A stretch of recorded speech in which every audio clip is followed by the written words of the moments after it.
You mentioned Carol Sanford earlier and how important she was as an influence on your thinking and seventh generation's trajectory.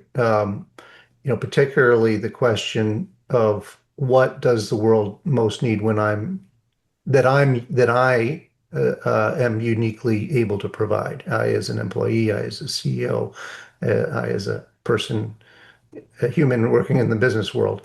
You describe a post-it note on your computer that read, ask questions, don't provide answers. How did that shift from problem solver to capacity builder change the way seventh generation operated? And what does it suggest about the kind of leadership the impact economy needs now? Yeah, yeah. Sometimes the biggest challenge you have to embedding values in your company is in the senior management of the company, where people think, as I mentioned earlier, they're successful, they're smart, they know what to do. And that is not always the right path to walk down. And Carol helped all of us see ourselves in a much more transparent light than we had looked at ourselves before.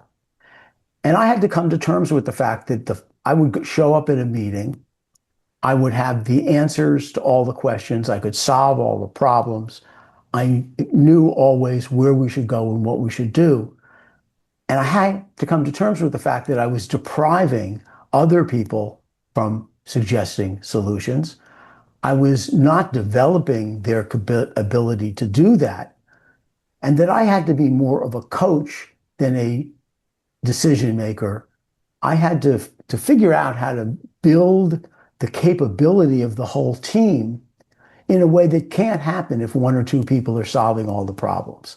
And that post-it note, which I spent 90 days focusing on in every meeting I walked into, is the kind of intention that's required to change your behavior. It's not easy to change those patterns. We all have patterns of behavior that are not necessarily things that will help us get to where we want to go. And we have to be conscious of that and understand the unintended consequences of the behavior we have. And I am just as imperfect as everybody else working at the company. I have to grow as much as everyone else had to grow. And once you come to terms with that, you can sort of begin the process of saying, who do I want to become and what do I need to make that happen? What intentions will I set for myself and my behavior that will help me become the kind of person I wanted to be? Because when Carol showed up, I had to come to terms with the fact that I was not the kind of person I wanted to become. I had too many habits that were left over from bad things my dad had taught me that I had to undo, and that sometimes I wasn't even conscious of them. And the reality was that often it's the people you're managing who see those bad habits better than you do. But you have to empower them to be comfortable and feel safe in telling you that your behavior, in their opinion, is having an adverse effect on the business. Mhm. You have to have a very trusting, comfortable employee group that feels safe to do that. Because if they worked at most other companies, they have learned that's not a good idea to tell your boss what's wrong with the way he's behaving or she's behaving.